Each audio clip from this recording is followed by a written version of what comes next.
Bon les gars, nouvelle vidéo très importante sur un sujet très sensible. Alors j'aurais pu faire cette vidéo dans mes toilettes, étant donné la nature merdique du sujet qu'on va traiter, à savoir le clash entre Ben Othman et Bourbon, mais pour des raisons de pudeur et de dignité, j'ai décidé de faire la vidéo dans mon bureau. Alors vous êtes très nombreux à m'avoir demandé ouais Zaki, comment ça se fait que t'as pas réagi au clash entre Ben Othman et Bourbon, tu nous as pas donné ton avis. Effectivement, j'ai pas donné mon avis, et sachez que j'ai reçu ce matin un petit courrier qui contient ce qui va mettre fin définitivement au clash entre Ben Othman et Bourbon. Alors restez bien jusqu'à la fin de la vidéo, puisqu'on ouvrira cette lettre ensemble.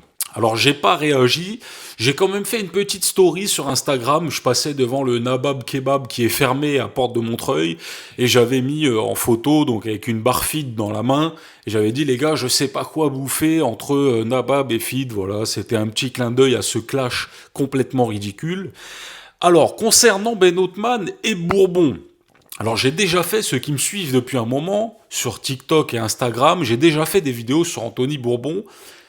C'était plus pour clasher son storytelling un peu bullshit. Voilà. Je suis jamais rentré dans les détails, j'ai jamais grappillé un petit peu. J'ai juste clashé son storytelling un peu bidon. Et concernant Ben Othman, effectivement, j'ai pas fait de vidéo, alors qu'on en a vu beaucoup ces derniers temps sur les réseaux sociaux, sur TikTok, sur Instagram. Ça a même lancé des carrières. Il y a des gens qui se sont lancés sur les réseaux sociaux pour clasher Ben Othman, puisque effectivement, il est sorti un peu de nulle part, sur les réseaux en tout cas. Il n'était pas sur les réseaux il y a quelques années, il y a quelques mois. Donc il est sorti un peu de nulle part, dans un format podcast, dans lequel il essaye d'imiter le grand maître spirituel, vous savez qui, en nous racontant des anecdotes dont tout le monde s'en fout complètement. Il faut le dire. Oui, j'ai mangé avec le frère de Pablo Escobar, on s'en bat les couilles. Désolé, pardonnez ma vulgarité, mais il faut le dire, on s'en bat les couilles. Moi, j'ai croisé le frère et Zidane. J'ai croisé Zinedine Zidane et son frère sur les Champs-Élysées.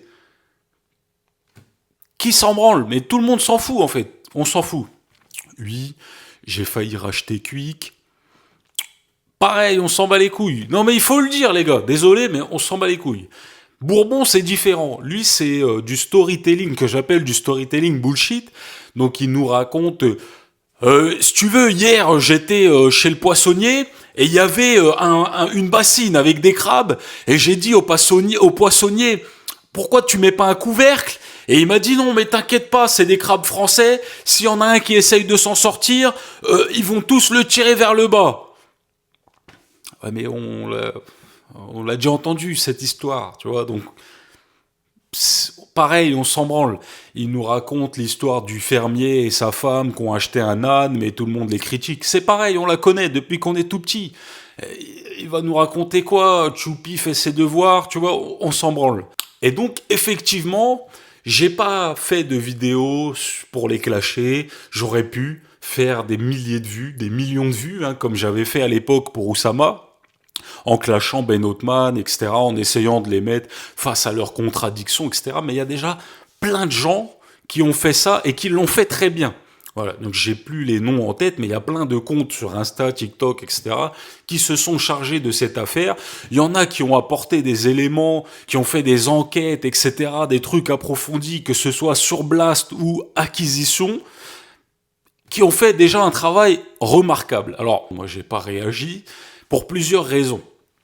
La première, alors je ne sais pas si vous vous souvenez, à l'époque, pour ceux qui me suivent depuis le début, quand j'ai lancé mon compte, c'était il y a 3 ans, en octobre-novembre 2022.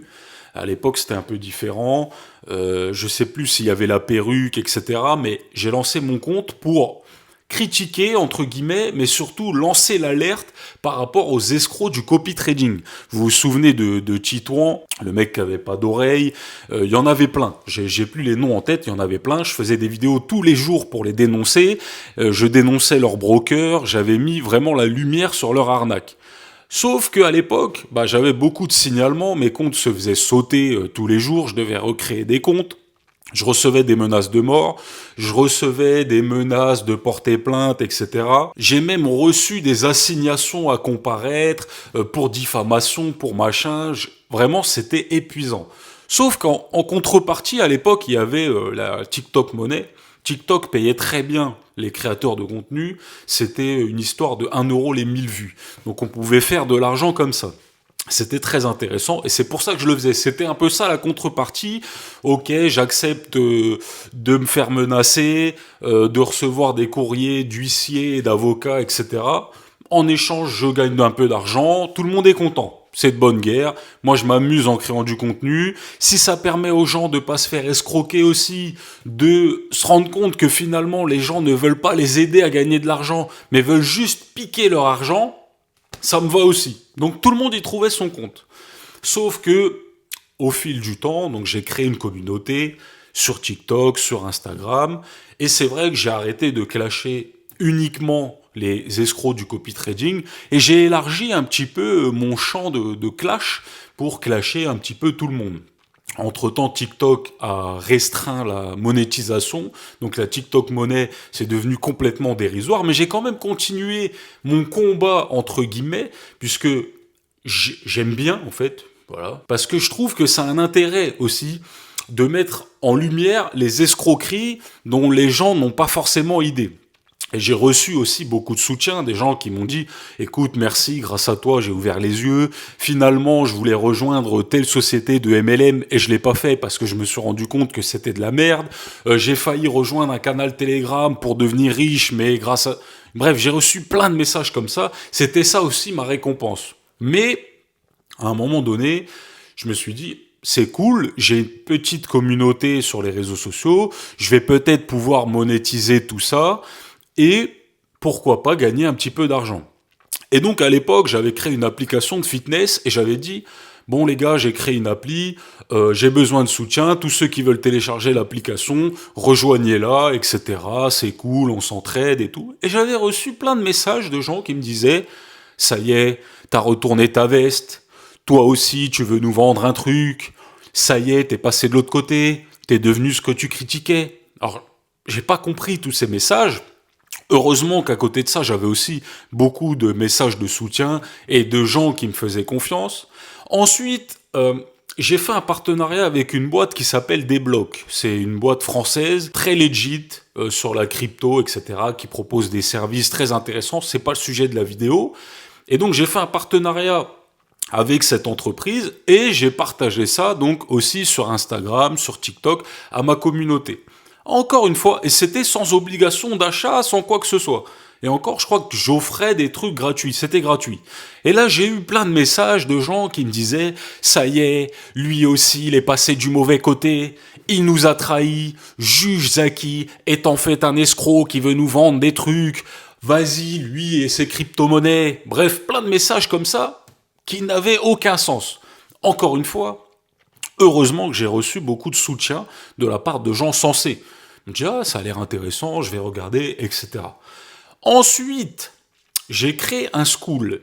Un school, pour ceux qui ne connaissent pas, c'est une plateforme qui permet de créer et de rassembler une communauté autour d'un sujet bien spécifique, avec plein d'outils et de fonctionnalités. J'ai créé un school autour du développement d'applications, de l'automatisation, etc. parce qu'on me l'a demandé. Encore une fois, c'était un school 100% gratuit. Il faut croire que je suis un pigeon. Je suis un bon samaritain. Mais ça me faisait plaisir. Donc, j'avais créé une petite application qui s'appelait Oussam IA. Et donc, tu avais une espèce de version caricaturée de Oussam, de Oussama. Et en gros, tu lui posais une question et il te racontait une anecdote complètement farfelue par rapport à la question que tu avais posée. Et j'ai eu beaucoup de messages de gens qui m'ont dit « Comment t'as fait? Je veux apprendre à le faire, c'est trop cool, c'est trop chouette. » Étant donné que je suis ingénieur informatique de formation et que j'ai des compétences dans ce milieu, j'ai dit ok, je vais créer un school gratuit, on va faire des lives tous les dimanches, je vais vous partager des tutos, des conseils, je vais aussi vous partager des projets que j'ai, donc j'avais des clients qui me demandaient des projets d'applications, etc., que j'avais pas le temps de faire moi-même, et donc que je proposais aux membres de la communauté school. Et même là, on m'a dit, ça y est, toi aussi, tu vas nous vendre une formation. Alors que ceux qui étaient dans le school savaient qu'il n'était pas question de vendre une formation, puisque je leur avais recommandé des formations à 8, 10, 12 euros sur Udemy ou ailleurs. Ça y est, Zaki va nous escroquer, lui aussi, il va essayer de nous refourguer son truc pour le... Encore une fois, heureusement que il y a eu plein de gens, je crois qu'on était entre 300 et 500 dans le school, des gens qui étaient motivés, des gens qui étaient sensés, et on a pu progresser ensemble.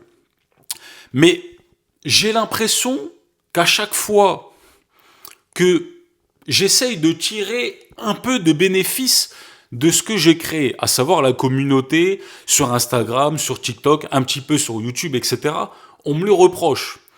Bien évidemment, heureusement que c'est pour une petite partie de personnes et que c'est pas tout le monde. Mais du coup, ces gens-là, je dois les divertir, je dois assumer tout seul les assignations à comparaître, les menaces de mort, les courriers d'huissier, les mises en demeure, etc. Puisque maintenant, on peut plus rien dire sur les réseaux sociaux. Y a un mec qui dit ouais, pour avoir Vincent Bolloré au téléphone, j'ai appelé une de ces sociétés et je lui ai dit ouais, passe-moi papa. Et puis la secrétaire, elle m'a passé Vincent Bolloré. Et j'ai dit, tu serais pas un menteur par hasard? Hop, courrier de son avocat. Maintenant, tu peux plus rien dire sur les réseaux sociaux. Alors, il n'y a pas eu de suite, parce que il n'a pas pu prouver qu'il mentait pas. Mais maintenant, sur les réseaux sociaux, c'est compliqué. Donc, moi, je dois tout prendre pour ma poire. Les courriers d'huissier, les mises en demeure, les menaces de mort, les plaintes, etc. Je dois divertir ces gens-là. Et quand je demande une contrepartie, et c'est pas, j'ai pas dit, ouais les gars, j'ouvre une cagnotte, envoyez-moi du pognon, j'ai besoin de partir en vacances. À chaque fois, c'était, je fais un school parce qu'on me l'a demandé, je fais un partenariat pour des services de crypto parce qu'il y a beaucoup de gens dans mes abonnés qui ont de la crypto et qui aimeraient en bénéficier gratuitement. Vraiment, c'était à chaque fois des trucs legit. Et c'est pareil, je vous ai aussi parlé de mes problèmes de sommeil, puisqu'il y a à peu près un an, j'avais beaucoup moins de motivation dans la journée, j'avais des gros coups de barre, j'avais beaucoup de mal à me réveiller le matin, au travail, pareil, j'arrivais pas à me concentrer, c'était compliqué. J'avais beaucoup moins de motivation dans le sport, etc. Et donc, je pensais que je faisais de l'apnée du sommeil, puisque j'avais aussi des réveils nocturnes, etc. Et donc j'ai décidé à l'époque de contacter un spécialiste et j'ai passé 48 heures au centre du sommeil de Senlis où j'ai eu des capteurs de partout et où j'ai été suivi par un spécialiste du sommeil. Et contre toute attente, ce qu'il m'a expliqué, c'est que je ne faisais pas d'apnée du sommeil, pas du tout. Au contraire, j'avais même des bons cycles de sommeil. Le problème, c'est tout ce que je faisais autour de mon sommeil qui venait le perturber. C'est-à-dire que j'avais absolument aucune routine du soir. En général, quand je rentrais du taf, je me remettais sur l'ordi à la maison pour travailler sur des projets perso, sur les réseaux sociaux, etc. Donc j'avais de la lumière bleue jusque très tard le soir qui venait empêcher la sécrétion naturelle de mélatonine, qui est l'hormone qui favorise l'endormissement. Ensuite, quand j'allais me coucher, j'étais toujours avec mon téléphone, pareil, sur les réseaux sociaux ou sur Netflix à essayer de regarder une série, un épisode. Donc pareil, j'avais un excès de dopamine et de cortisol au moment de dormir et c'est tout ça qui venait perturber la qualité de mon sommeil et donc la qualité de mes journées, ma motivation dans le sport, au travail, etc. Et donc avec l'aide de ce spécialiste, j'ai mis pas mal de petits trucs en place, des trucs tout bêtes. Ranger mon téléphone dans une boîte à 21h30 pour ne pas l'utiliser jusque très tard le soir. Arrêter les écrans à partir de 19h et m'organiser autrement dans la journée pour finir tout ce que j'avais à faire. Mettre mon réveil plus loin le matin pour pas avoir envie de snooze, etc. Bref, plein de petits trucs tout bêtes que j'ai regroupés dans un petit guide sous forme de liste à points et j'ai proposé dans une vidéo sur Instagram à tous ceux qui avaient des problèmes de sommeil ou qui se reconnaissaient un petit peu dans mon histoire, de leur envoyer gratuitement. Et là, encore une fois, j'ai eu des gens qui m'ont dit, ça y est, il va nous vendre une formation sur le sommeil. À un moment donné, les gars, faut arrêter. Mais heureusement que j'ai eu aussi, cette fois-ci, beaucoup de messages de soutien. Je crois qu'il y a plus de 500 personnes qui m'ont demandé de recevoir le guide. Et parmi eux, j'en ai choisi une dizaine qui ont eu la chance de tester ma marque de gummies. Puisque oui, j'ai décidé, en lien avec mes problèmes de sommeil, de créer une marque de gummies pour le sommeil. Et donc, je suis pas scientifique, je suis pas chimiste. Donc, j'ai travaillé avec un laboratoire et j'ai créé des gummies sommeil, CBD CBD et mélatonine. Alors CBD sans THC, c'est-à-dire qu'on va bénéficier des bienfaits de la plante sans le côté enivrant. Alors je sais pas si on peut dire ça, mais vous m'avez compris. Donc c'est sans THC, c'est pas de la drogue, il n'y a pas de contrôle antidopage, contrôle de police, etc. Puisqu'il n'y a aucune trace de THC. Et donc on a conçu des gummies aux fruits rouges avec 5 mg de CBD sans THC, donc pour aider le corps à se détendre, à limiter la sécrétion de cortisol qui est l'hormone du stress, et 1,8 g de mélatonine pour favoriser l'endormissement. Voilà, donc merci à ces 10 personnes d'avoir testé et de m'avoir fait un retour très positif. J'ai décidé de lancer la boutique, donc pour tous ceux qui veulent tester, tous ceux qui ont des problèmes de sommeil, tous ceux qui veulent soutenir leur juge préféré. Je vous ai mis un lien dans la bio, donc vous pouvez commander votre boîte de gummies. Petite surprise du chef, il y a 2 codes promo. Il y a le code NABAB10 et le code FID10.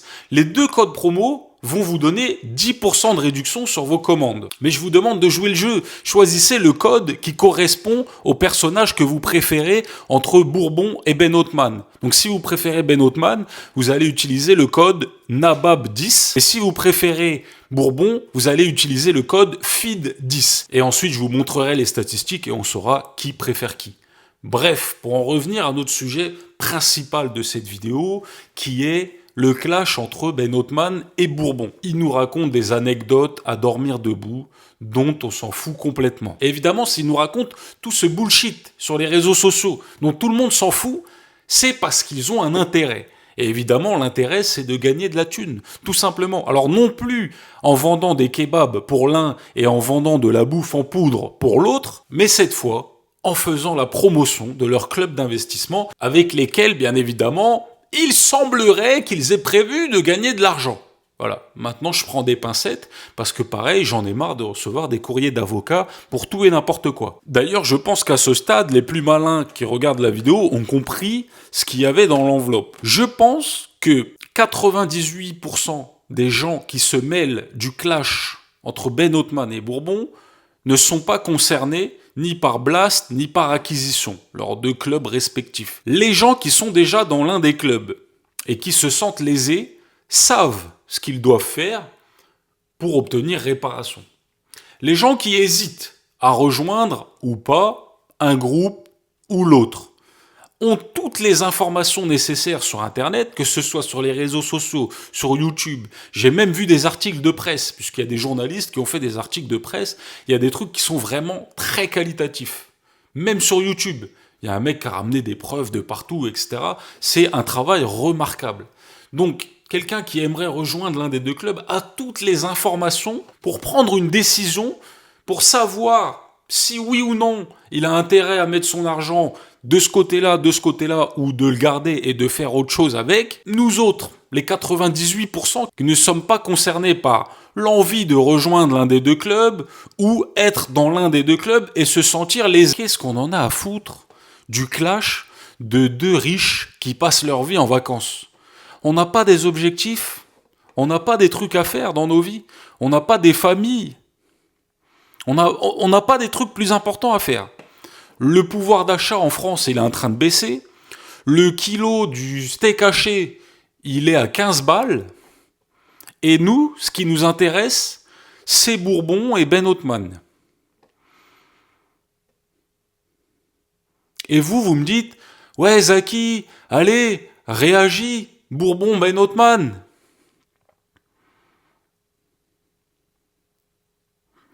Alors que maintenant, j'ai des combats de MMA à préparer, j'ai un prochain triathlon à préparer, j'ai une course là dans 2 semaines à préparer, j'ai du travail, j'ai créé une entreprise, j'ai des clients qui me demandent de leur faire des applications, je dois sortir un nouveau produit sur ma boutique à base d'ashwagandha et de L-théanine pour limiter la production de cortisol, mais on en parlera plus tard. Et je suis sûr que vous aussi. Et je suis pas en train de vous faire un discours bullshit, Dark Winter Arc, je ne sais quoi. Mais sérieusement, les gars, est-ce que ces 2 personnages méritent autant d'attention de notre part? Est-ce qu'on n'a pas mieux à faire, les gars? Sérieusement. Sérieusement, vous allez me dire, oui, mais Zaki, t'es censé donner l'alerte, t'es censé... Je vous ai dit, les gars, il y en a beaucoup qui l'ont fait sur ce sujet-là, déjà. Et Il y a toujours des gens qui se feront pigeonner, malheureusement. Il y a toujours des gens qui veulent pas voir la vérité en face. J'ai fait combien de vidéos sur le MLM pour dire que, pour dénoncer certaines sociétés de MLM frauduleuses. J'ai fait je ne sais combien de vidéos sur combien de sociétés de MLM foireuses qui escroquaient les gens sur GetEasy, sur, j'ai oublié les noms, Paycation, il y en avait plein. Il y a des gens qui continuaient de rentrer dans ces sociétés de MLM et qui venaient me dire « Ouais, Zaki, t'avais raison, en fait, je me suis fait carotte. » Il y a des gens, on ne pourra pas les empêcher de se faire arnaquer. Alors, je suis pas en train de vous dire j'arrête tout, j'arrête de dénoncer les escrocs, etc. Pas du tout. Vous me connaissez, je suis taquin, je continuerai à me foutre de la gueule de tous les mythomanes d'Internet. Ce que j'essaye de vous dire, c'est que parfois, on n'est pas obligé de mettre autant d'énergie et d'investissement personnel dans des petites querelles dont on devrait avoir rien à foutre. Et donc évidemment, vous vous en doutez, il n'y a rien du tout dans cette enveloppe. Parce qu'on s'en branle de Bourbon et de Ben Hotman. On a d'autres choses à faire. On a des problèmes de sommeil à régler. Donc ça, vous savez où commander maintenant. Il y a le lien dans la description. Code de 10%, Nabab 10 ou Feed 10. Vous choisissez celui que vous préférez. On a des objectifs à atteindre. On a des familles à nourrir. Donc on n'a pas le temps de surréagir à Bourbon et Ben Hotman. Bon, c'est tout ce que j'avais à vous dire. Je vais enfiler la perruque. Et je vous dis à bientôt pour l'affaire suivante.